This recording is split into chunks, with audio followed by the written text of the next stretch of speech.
اعلموا پوه شئ ان الله شدید العقاب چې یقینا الله جل شانه سخت عذاب ورکوونکی دی نه منونکو ته وان الله غفور رحیم او بشک الله جل شانه بخونکی دی رحم کوونکی دی منونکو ته ما علی الرسول نشته پر رسول باندې الا البلاغ مگر رسول دی والله يعلم او الله جل شانه په دې ما تبدون په هغه څه چې ښکارا کوي او ما تکتمون او په هغه څه چې پټوي. سورة المائدة آیت نمبر 98. اعوذ بالله من الشیطان الرجیم بسم الله الرحمن الرحیم اعلموا أن الله شديد العقاب وأن الله غفور رحيم ما على الرسول إلا البلاغ والله يعلم ما تبدون وما تكتمون صدق الله العظيم. مخی آیت مبارکہ کی اللہ جل شانہ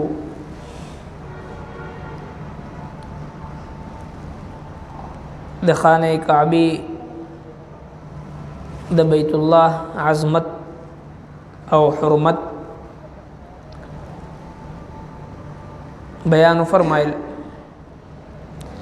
چې ما دغه خانہ کعبہ بیت الحرام د ټول انسانانو د وجود د پاره یو ذریعہ ګرځولې په دې اعتبار سره چې انسانان د دې طواف کوي او د دې د عبادت په ذریعہ باندې خپل دنیاوی اخروی ژوند هغه کامیابی په دې اعتبار سره هم او دغسی ترسو پوری چې دا خانه کعبہ مسجد الحرام بیت الله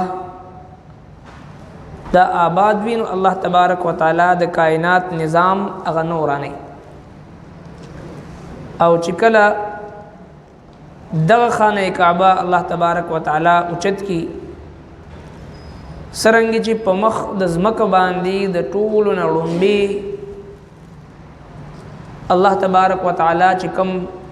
بنیاد یې خېده د کم کور هغه بیت الله دی او دا په خپل باندې الله تبارک وتعالی مقرر کړی دی ان اول بیت وضع للناس بشکا هغه کور چې کم د خلقو د پاره مقرر کړی شوی دی للذي اغذ ببکتا چې کم په مکه کې ده مبارکن برکت والا دا وهدل للعالمین او د ټول عالمونو د پاره د هدایت ذریعہ ده فيه آیات بینات پدې کې واضح نخې دي د الله جل شانه د توحید نشانی د پکی نشانیان د پکی او دغسی مقام ابراهیم مقام د ابراهیم علیه السلام دی مقام ابراهیم د پکی ومن دخله کان آمنا چې څوک داخل شي دی بیت الله ته هغه ته په هر اعتبار سره امن حاصل شي دنیاوی او ظاهری اعتبار سره لوی مجرم چې داخل شي هغه نه په خانه کعبه کې دنه په بیت الله کې مسجد حرام کې دنه هغه نه انتقام نه غشتل کیږي په هغه باندې سزا نه جاری کیږي تر څو پورې چې په خپل باندې دی روتی نه او دغه سی باطینی او اخروی لحاظ سره هم هغه امن حاصل شي چې د الله رب العالمین په حضور کې چې کله یو بنده د بیت الله طواف وکي یا مسجد حرام ته دن شي ورته دعاګانې وکي الله تبارک وتعالى د دعاګانې قبلې د آخرت د تکلیفونو نه د عذابونو نه د مشکلاتو نه حفاظت کوي نو هر اعتبار سره ظاهری او باطینی دوه اعتبار سره چې دی دنیاوی او اخروی دوه اعتبار سره بنده ته امن حاصل شي چونکه دا خانه کعبه هدل للعالمین دی د ټول عالمونو د پاره د هدایت ذریعہ ده ډیر خلک داسي چې هغه د خانه کعبه د بیت الله زیارت وکي وګوري ورته پکتو باندې مسلمان شي او بیا جواب دا وی چې مونږ ته چا دعوت نه درا کړي بلکې مونږ دی کور ته دی بیت الله ته کتل دي او د دې په کتو باندې مونږه مسلمانان شو ځکه دا د ابراهیم علیه السلام هغه دعا ده چې ای زما رب دغه ستا د پاک کور په خوا کې چې ما خپل بچی پرې خودو په دې لق دق میدان کې دشت و صحرا کې ابراهیم علیه السلام دا دعا کړو چې ربنا ليقيموا الصلاه فاجعل افئده من الناس تهوي اليهم زما رب زما دا بیبی او زما دا زوی اسماعیل علیہ السلام دا منځ گزاره کی او دویم دا دعا کړو چې د خلکو زړونه دی طرف ته رامات کی دا د خلکو د پاره محور او مرکز وګرځي هغه دعاګانی الله جل شانه قبول کړي او دی دعا نه دا معلومیږي چې ابراهیم علیه السلام او ټول انبیای کرامو منځونه کړی دي منځونه په هغه تیم سره د خپل طریقې مطابق فرض څنګه چې نن سبا بعض جهالا را پاسي او هغه وی چې ابراهیم علیه السلام د نبی علیه السلام د معراج په موقع باندې مونږ فرض نه ونو څنګه جمع ور کړی و څنګه مونږ کړو بس خپل کمره کې ناشتي او باطل اعتراضات د په ذهن کې راشي او بیا سوشل میډیا ته راشي هغه د مسلمانانو ذهنونو ته منتقل کړي نو چونکه داسې د فتنې او د فساد دور دی چې د چا په ذهن کې چې څه فساد راشي او څه باطل وسوسې ورته شیطان په زړه کې واچي فوراً هغه راشي د سوشل میډیا په ذریعه باندې هغه د ټولو مسلمانانو زړونو ته هغه شیطانی وسوسې هغه منتقل کړي حالانکه ابراهیم علیه السلام دا دعا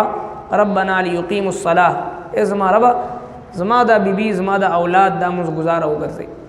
دویم دا فجعل افئده من الناس تهوي اليهم چې ته د خلکو زړونه د خانه کعبه طرف ته رامات مایل کی ورزقهم من الثمرات لعلهم يشكرون دریم نمبر دا دعا کوي چې الله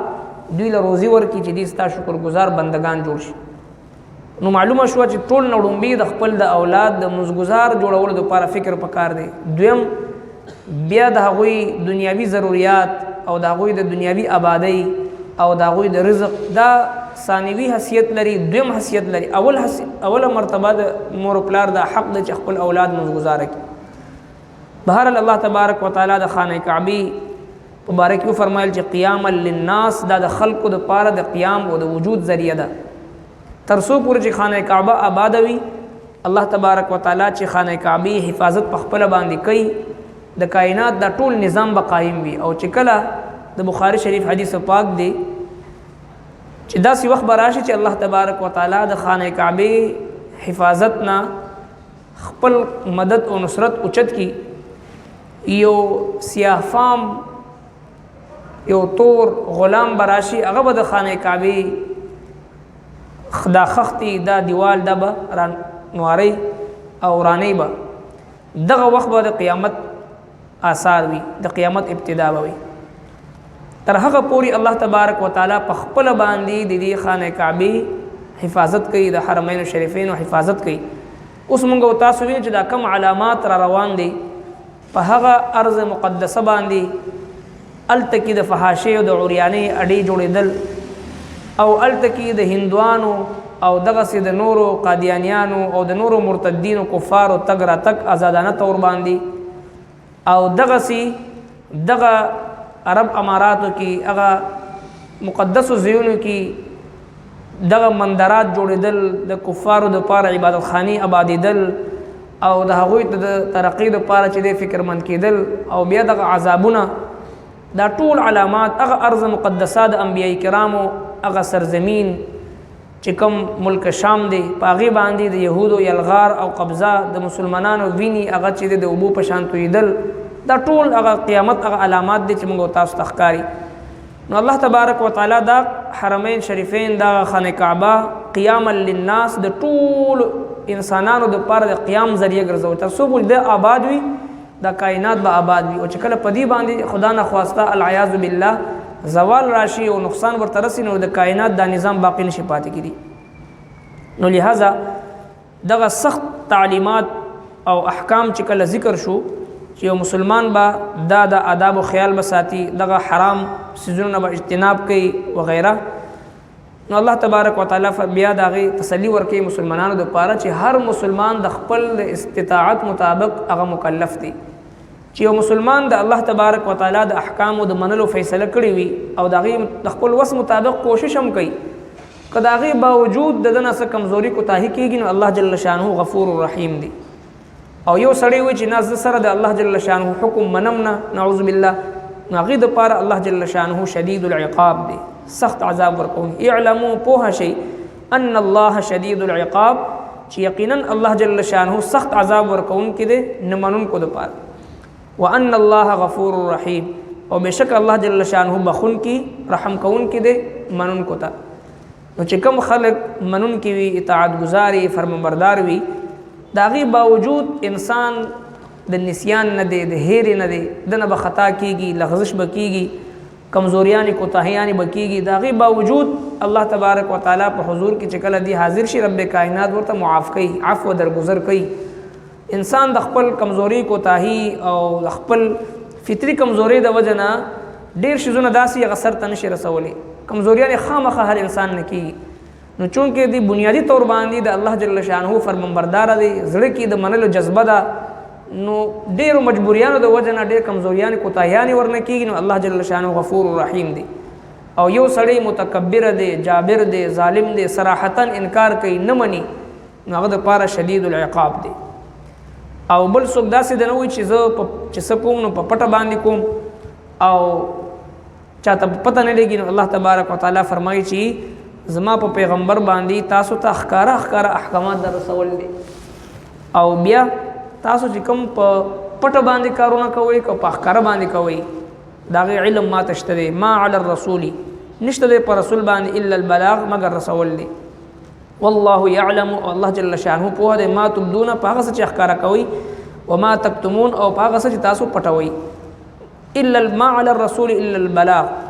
د نبی علیہ الصلوۃ والسلام مبارک ذمہداری امت ته رسول، او د دې امت ذمہداری دا مخکې رسول. بلغوا عني ولو آیه،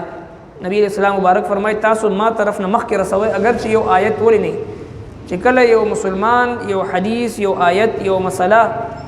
یو مستند او ذمہدار استاد نه زده کی، نو هغه را پکار دی چې هغه مسله هغه حکم هغه حدیث هغه آیت هغه مخکې بیانې، ځان پوری به ساری نه.